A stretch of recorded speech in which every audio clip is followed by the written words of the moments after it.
Hello everyone, welcome और welcome back to this channel. This is your physics mentor Shubham और आज की video में हम लोग बात करने वाले हैं यूनिट एंड डायमेंशन के बारे में। अब देखो, इस चैप्टर का आपको बहुत ज़्यादा कहीं ना कहीं क्वेश्चंस देखने को नहीं मिलेगा, लेकिन देखो एक चीज़ है कि इस चैप्टर में आपको एक चीज़ देखने को मिलेगी कि इस चैप्टर को अगर आप समझ लेते हो, अच्छे से कर लेते हो, तो आपको एमसीक्यू क्वेश्चन करने में दिक्कतें नहीं होंगी। कई बार क्वेश्चन क्या होता है कि हम केवल और केवल डायमेंशन चेक करके क्वेश्चन सही कर ले जाते हैं, ठीक है। तो आज का वीडियो इसी पे होने वाला है, क्या होता है यूनिट, क्या होता है डायमेंशन, कहाँ कहाँ यूजेस होते हैं, किस प्रकार से हमको ये पढ़ना है, ठीक है। सारी की सारी चीज़ें आज के वीडियो में देखने वाले हैं। और इस चैप्टर को अगर आपने पहले कभी पढ़ा हो तब भी भूल जाओ, नहीं पढ़ा हो तो कोई बात ही नहीं है, ठीक है। आज जिस वे से पढ़ेंगे, जिस तरीके से पढ़ेंगे, बिल्कुल मज़ा आने वाला है। तो देखो, अगर आप इस चैनल पर नए हो तो इस चैनल को सब्सक्राइब कर सकते हो और आपको क्लास 11th फिजिक्स के नाम से प्लेलिस्ट इस चैनल पे बनी होगी, तो वहाँ पे आप जाके विजिट कर सकते हो। इसके पहले हम लोगों ने एक क्लास कर ली है, तो उसको भी देख सकते हो, ठीक है। और बाकी अगर आप कहीं भी किसी भी ग्रुप में ज्वाइन हो तो आप वहाँ पे शेयर कर सकते हो, और शेयर करने का कोई पैसा नहीं लगता। चलो, तो आज हम लोग बात कर लेते हैं व्हाट इज फिजिकल क्वांटिटी। अब देखो, यूनिट डायमेंशन की बात कर रहे हैं तो डेफिनेटली फिजिकल क्वांटिटी क्या होती है इसकी बात करना हमें ज़रूरी है। तो फिजिकल क्वांटिटी आप डेफिनेशन लिखो तो those quantities which can be measured are called physical quantities. ये तो अंग्रेजी वाली बात हो गई, ठीक है। तो आप लिख लो क्या, the quantities that can be measured, ठीक है। देखो आगे चलते हैं और आगे देखते हैं आपका क्या होता है, यूनिट क्या होता है, व्हाट इज यूनिट। तो देखो, जो यहाँ पे लिखा हुआ है, all the physical quantities are measured with respect to the standard magnitude of the same physical quantity and these standards are called as units. क्या समझे कि देखो, जो भी फिजिकल क्वांटिटीज होती हैं, ठीक है, वो किसी न किसी स्टैंडर्ड फिजिकल क्वांटिटीज से बेसिकली उनका मेजर लिया जाता है with respect to that standard physical quantity, ठीक है। तो उसका जो रेशियो होता है वही आपका क्या होता है, यूनिट होता है। इस प्रकार से आप इसको नॉर्मल भाषा में समझ सकते हो, ठीक है। आगे चलते हैं और आगे देखते हैं कि अब आपका किस प्रकार से कौन कौन से सिस्टम होते हैं। अब डेफिनेटली यूनिट है तो आपने 9th में भी पढ़ा होगा कि एफपीएस होता है, एमकेएस होता है, वो सारे सिस्टम हम लोग यहाँ पे बात करने वाले हैं। तो सबसे पहले जो आता है पीएस और एफपीएस, और कौन सा सिस्टम, ब्रिटिश सिस्टम, ठीक है, ब्रिटिश। अब ये कौन सा सिस्टम है, इसमें हम लोग लेंथ को और मास को किस प्रकार से मेजर करते हैं, लेंथ को किस में मेजर करेंगे, फुट में मेजर करेंगे, ठीक है, FOOT। एंड इसके बाद हम लोग मास को किस में करेंगे, पाउंड पे, FPS। आपको समझ में आ रहा होगा, मास को किस में करेंगे, पाउंड। इसके बाद आपका जो टाइम है वो किस में होगा, टाइम को बेसिकली हम लोग करेंगे किस में, सेकंड में, टाइम इज इन सेकंड। इतना समझ में आया क्या? अगर इतना समझ में आएगा तो आगे बढ़ेंगे। आगे बढ़ने के बाद हम लोग यहाँ पे देखते हैं, ये तो हो गया FPS। अब बात कर लेते हैं CGS, और इसको लिख लो CGS, ठीक है। अब CGS को हम लोग एक चीज और लिखते हैं, दैट इज गॉसियन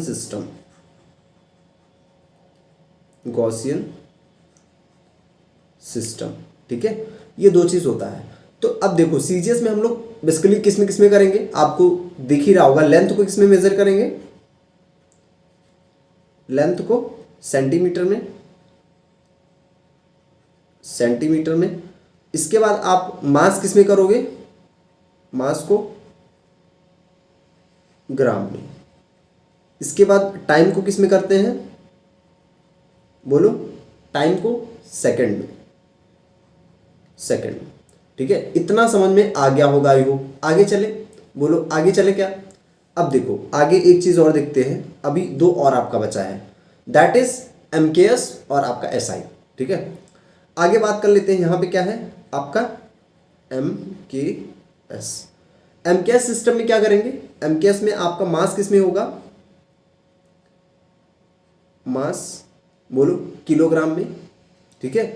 आपका लेंथ किस में होगा, लेंथ किस में होगा आपका, मीटर। इसके बाद आपका टाइम किस में होगा, टाइम बोलो सेकंड में, ठीक है। अब एक चीज़ और बचा आपका last, that is SI system. SI system में क्या होता है, और एक चीज़ ध्यान रखना, पूरे फिजिक्स में आपको बात बता रहे हैं कि कहीं भी आपको एसआई यूनिट में ही कन्वर्ट करके चीज़ें सॉल्व करनी है, न्यूमेरिकल सॉल्व करना है। अगर आपको यूनिट इधर उधर दिया गया है तो आपको एसआई यूनिट में ही कन्वर्ट करके चीज़ें करनी है, वहाँ से आंसर अच्छे से आ रहा होगा। ठीक है, देखो यहाँ क्या है, अब आपका लास्ट जो है वो है आपका एसआई यूनिट। एसआई यूनिट ये आपने सभी ने पढ़ा हुआ है, 9th की चीज़ें अभी चल रही हैं, अभी कोई भी रॉकेट साइंस नहीं चल रहा है। ठीक है, तो लेंथ को किस में आप मेजर करते हो, बोलो लेंथ को, लेंथ को किस में मेजर करते हो, मीटर। ठीक है, इसके बाद मास को किस में करते हो, मास केजी। ठीक है, इसके बाद आप टाइम को किस में करते हो, टाइम को बोलो सेकंड। इसके बाद आप टेम्परेचर को किस में करते हो, टेम्परेचर केल्विन। ठीक है, इतना आप समझ गए क्या, आगे चलें। अब देखो इतना तो हो गया कि किस प्रकार से ये सारे सिस्टम होते हैं। अब बात कर लेते हैं, अगर यूनिट है तो उसकी कुछ प्रॉपर्टीज होती हैं जो कि एक यूनिट को फॉलो करनी चाहिए, तभी हम उसको क्या कहेंगे, यूनिट कहेंगे। ठीक है, तो अब देखते हैं कौन कौन सी ऐसी प्रॉपर्टीज होती हैं जो कि यूनिट को फॉलो करनी चाहिए। चलो अब नया पेज लेते हैं और ऐड पेज। ठीक है, देखो अब हम लोग बात कर लेते हैं properties standard unit should have. देखो प्रॉपर्टीज ऑफ यूनिट्स, और ये चीज आपको सेम मिलेगी, चाहे आप एनसीईआरटी में देखो कहीं देखो, आपको सेम मिलने वाली है। क्या होनी चाहिए, पहली फर्स्ट आपकी क्या होनी चाहिए, इट शुड बी क्या, इजिली अवेलेबल। ठीक है,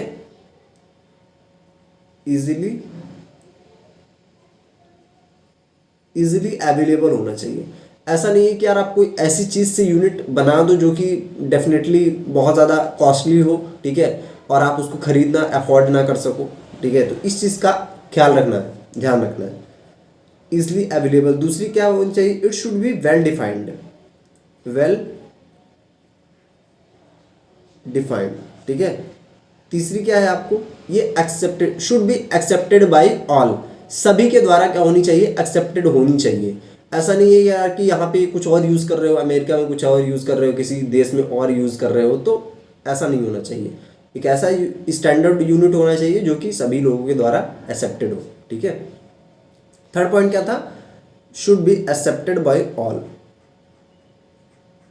एक्सेप्टेड बाय ऑल।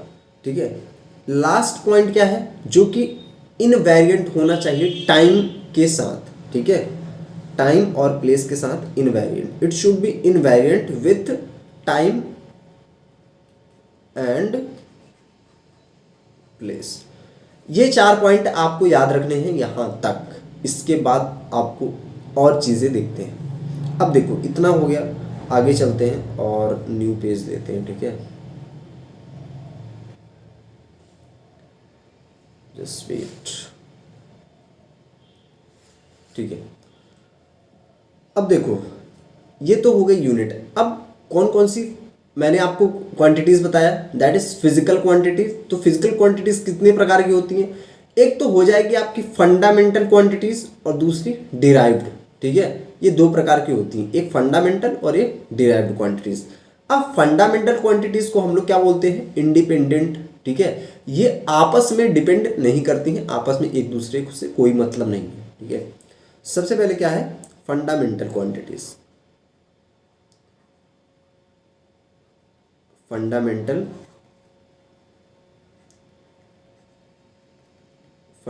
क्वांटिटीज। तो अगर आप डेफिनेशन लिखना चाहो तो एक लिख सकते हो डेफिनेशन, आप क्या लिखोगे, इनको फंडामेंटल क्वांटिटीज और स्लैश कर लो, स्लैश इंडिपेंडेंट क्वांटिटीज,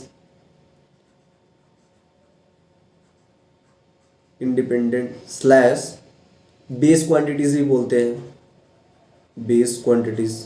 ठीक है, समझ जाओ आप कौन कौन सी हो गई, फंडामेंटल क्वांटिटीज, इंडिपेंडेंट क्वांटिटीज और बेस क्वांटिटीज। अब देखो यहाँ पे आप लिख लो फंडामेंटल क्वांटिटीज की डेफिनेशन लिख लो। ठीक है, लिखो, it is a set of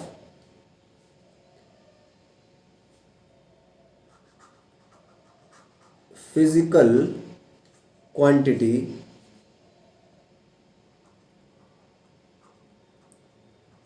which are independent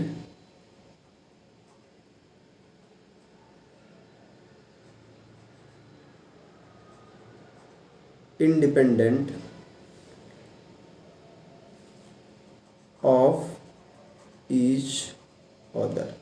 अब ये मैं आपको बोल के अगली बार से बताऊंगा, बस लिखूंगा नहीं क्योंकि बहुत ज़्यादा यहाँ पे टाइम वेस्ट हो जाएगा, ठीक है। फिर तो इतना समझ में आ गया। अब फंडामेंटल क्वांटिटीज़ होती कौन सी हैं, आपने बहुत अच्छे से पढ़ा होगा, बचपन में पढ़ा होगा, 7th में पढ़ा होगा, 9th में पढ़ा होगा, ठीक है। तो देखो कौन कौन सी होती हैं। पहली आपकी कौन सी होती है, 7 फंडामेंटल क्वांटिटीज़ होती हैं, ठीक है, जैसा कि अभी तक आप लोगों ने पढ़ा होगा। तो फर्स्ट कौन सी होती है, first, second, third, fourth, fifth, sixth and 7th।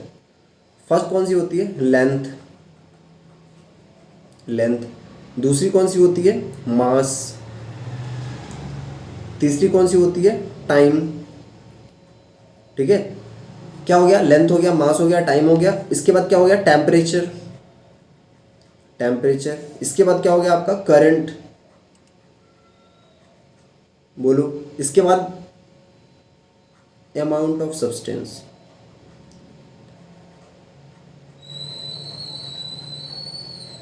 ठीक है। इसके बाद क्या हो गया आपका, ल्यूमिनस इंटेंसिटी।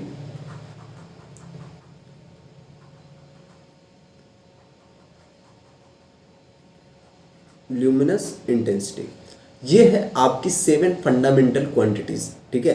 अब बात कर लेते हैं इनके, जस्ट वेट, सीधा क्यों नहीं हो रहा। अब हम लोग बात कर लेते हैं क्या, इनके एसआई यूनिट के बारे में। अब बात कर लेते हैं हम लोग इनके एसआई यूनिट के बारे में। तो लेंथ का क्या हो जाएगा, मीटर, और मास का केजी। इसके बाद आपका टाइम का सेकंड, टेम्परेचर का केल्विन, एम्पियर। इसके बाद अमाउंट ऑफ सब्सटेंस का मोल, ठीक है। इसके बाद ल्यूमिनस इंटेंसिटी का कैंडिला, सीडी से हम लोग इसको रिप्रेजेंट करेंगे, ठीक है। ये तो हो गया एसआई। सीजीएस की बात करें तो सीजीएस में बोलो क्या होगा, लेंथ का क्या होगा आपका, लेंथ का सेंटीमीटर, ठीक है। और इसके बाद आपका मास का क्या होगा, ग्राम में हम लोग करते थे, ठीक है। टाइम को सेकंड में बोलो। इसके बाद आपका जो टेम्परेचर है डिग्री सेल्सियस में, ठीक है। इसके बाद टेम्परेचर हो गया। करंट को किस में, सेम एम्पियर में, ठीक है। इसके बाद आपका जो लास्ट के दो हैं, ठीक है। इतना आई थिंक आपको समझ में आ गया होगा, बोलो अगर कोई दिक्कत हो। और यहाँ पे अब आप लोग क्या लिख लो, एक चीज़ और लिख लो, दैट इज सिंबल लिख लो, ठीक है। ये लाइन खींचने में बहुत दिक्कत होती है, तो सिंबल। इसके बाद टाइम को हम लोग कैपिटल टी से करेंगे, ठीक है। इसके बाद आपका आता है टेम्परेचर को हम लोग थीटा से करेंगे।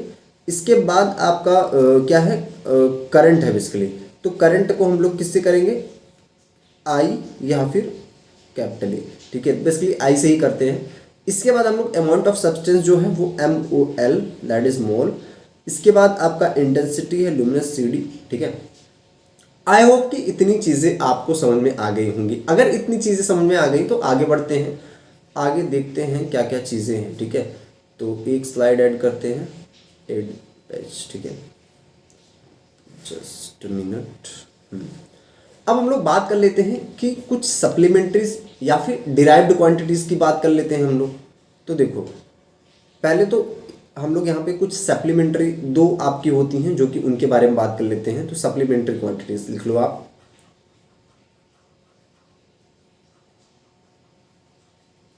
सप्लीमेंट्री क्वांटिटीज, ठीक है।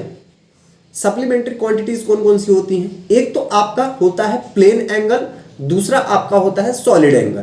प्लेन एंगल क्या होता है, सॉलिड एंगल क्या होता है, आप क्लास 11th में हो, अभी भी पहुंचे हुए हो, तो मैं आपको बताता हूं क्या होता है। तो first one is plane angle. What is plane angle, plane angle तो आपको समझ में आ रहा हो। एंगल तो आप लोग जानते होंगे कि एंगल क्या होता है, ठीक है। तो अगर आपको वीडियो थोड़ी स्लो लग रही हो तो 1.25 1.5x पे आराम से देखो, कोई दिक्कत नहीं है। प्लेन एंगल क्या होता है बोलो? प्लेन एंगल, ये प्लेन एंगल आपका जैसे समझो कि ये क्या है, मान लो ये गोला सही बन गया, तो ये आपका क्या है, रेडियस आर है। सपोज ये कोई थीटा एंगल पे है, ठीक है, this is your radius R, and ये क्या है आपका आर्क लेंथ है, दिस इज योर आर्क, ठीक है। इसको हम लोग किससे डिनोट कर रहे हैं? एल से। बोलो इतना समझ में आया होगा आई थिंक। तो अब हम लोग क्या लिखेंगे, जो प्लेन एंगल का आपका फॉर्मूला होता है किससे डिनोट करते हैं? बेसिकली हम लोग थीटा से डिनोट करते हैं। और थीटा क्या होता है? थीटा हम लोग क्या लिखेंगे? L by R, that is arc length upon जो रेडियस होगी वो क्या होगी? प्लेन एंगल, ठीक है। Arc length upon radius, this is your theta, that is your plane angle, ठीक है। यूनिट क्या होगी? यूनिट हम लोग इसकी क्या लिखेंगे? यूनिट क्या है? रेडियन, RADIAN, इसको हम लोग RAD से डिनोट करते हैं। इतना आई थिंक, इतने में कोई भी दिक्कत नहीं होगी। लेकिन जो अगला कॉन्सेप्ट है वो आपको कहीं ना कहीं थोड़ी सी दिक्कत दे सकता है, दैट इज सॉलिड एंगल।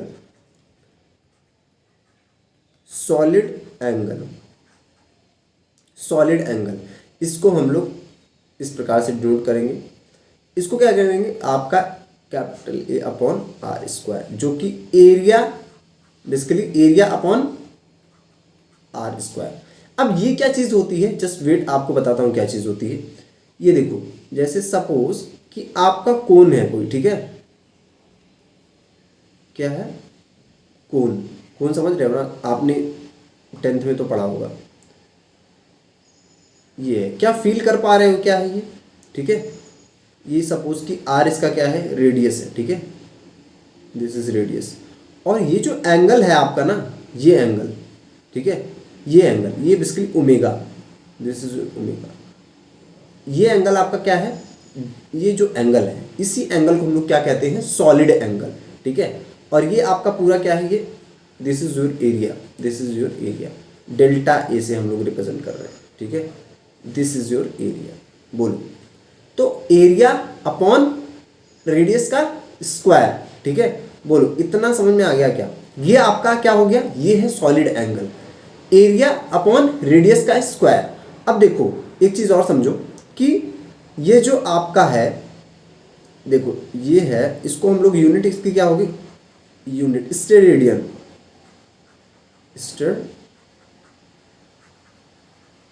ठीक है।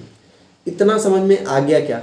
आई थिंक ये चीज़ समझ में आ गया। अगर ये आ गया तो आपको सारी ऑलमोस्ट चीज़ें आपको समझ में आएंगी फिजिक्स में, ठीक है। इतना भी ज़्यादा आप इसको रॉकेट साइंस जैसी कुछ नहीं है, आपको समझ में आएगी चीज़ें, लेकिन आपको लगातार पढ़ना पड़ेगा। ऐसा नहीं है कि आप 2 दिन पढ़ोगे, 4 दिन नहीं पढ़ोगे, सोचोगे एक साथ सारा का सारा वीडियोस देख ले, 360 वीडियोस, नहीं हो पाएगा।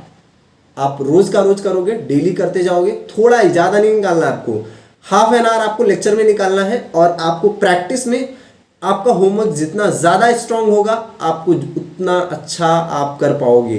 Homework is the key to success, ठीक है। मैं आपको आने वाले समय में यहाँ पे DPPs भी दूंगा, जो कि आपको करना है, ठीक है।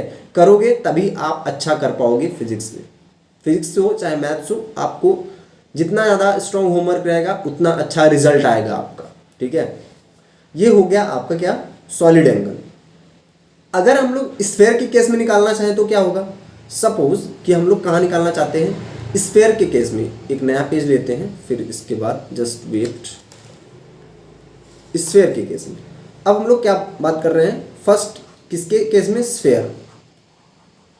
अगर हम लोग स्फेयर के केस में बात करें तो आपका सॉलिड एंगल क्या आएगा? बोलो, delta A by R square होता है, delta A by R square. बोलो, तो जो आपका स्फेयर हो गया उसका क्या होता है? आपका स्फेयर 4 पाई आर स्क्वायर। बोलो, इतना समझ में आ गया? 4 pi R square upon R square, ठीक है। तो आर स्क्वायर से आर स्क्वायर गया, कितना आ गया आपका सॉलिड एंगल? 4 पाई स्टेरेडियन। बोलो,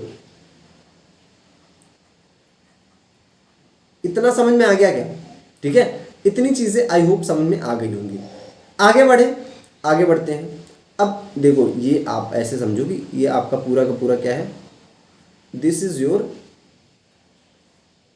sphere of radius capital R, और ये आपका क्या है, ये आपका जो है सॉलिड एंगल है, ठीक है। बोलो अब हेमिस्फेयर की केस में निकाल लोगे क्या, हेमिस्फेयर की केस में, सेकंड हेमिस्फेयर की केस में क्या निकालना है आपको, यही निकालना है।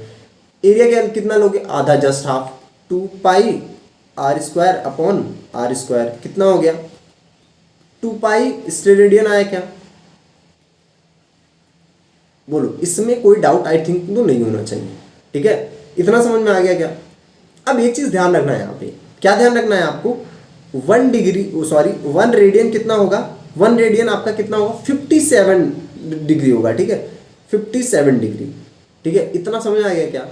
और 180 डिग्री कितना होगा आपका, 180 डिग्री, ये कन्वर्जन आपको याद होना चाहिए क्योंकि कन्वर्जन कई बार आपको काम में देखने को मिलेगा, ठीक है।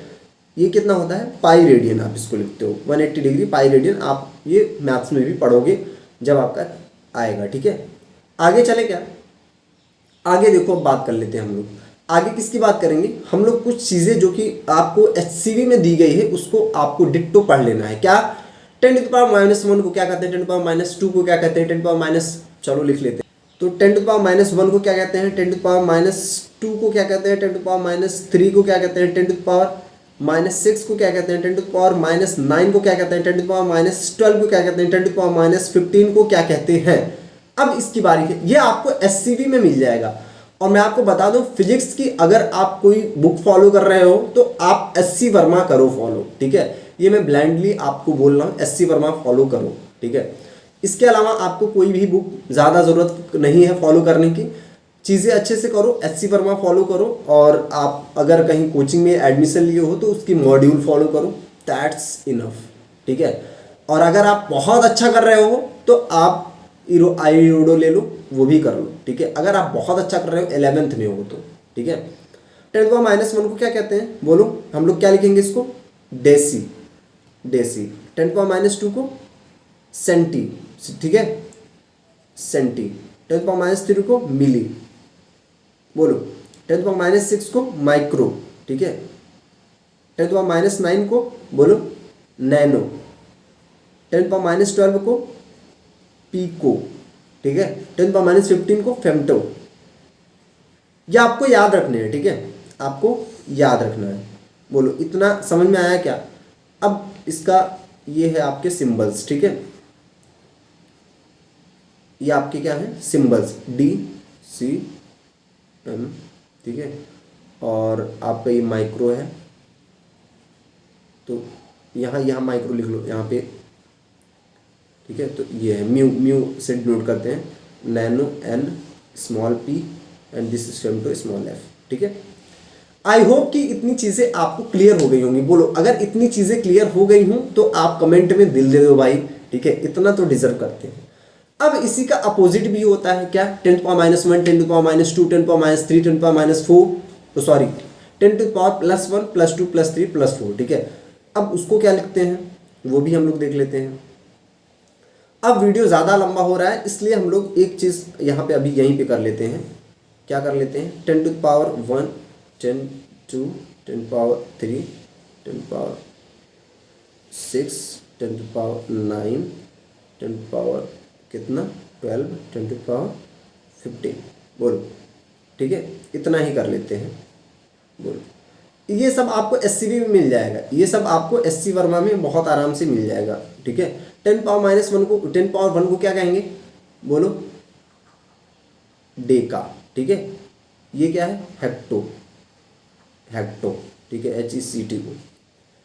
और इसके बाद 10⁻3 को क्या कहेंगे, बोलो किलो, 10⁻6 को क्या कहेंगे मेगा, 10⁻9 को क्या कहेंगे गीगा, 10⁻12 को क्या कहेंगे, बोलो टेरा। इतना समझ में आ गया क्या। सबको कैपिटल पहला लेटर जो है उससे डिनोट कर लो, capital D, capital H, capital K, capital M, capital G, capital T। बोलो इतना समझ में आ गया क्या।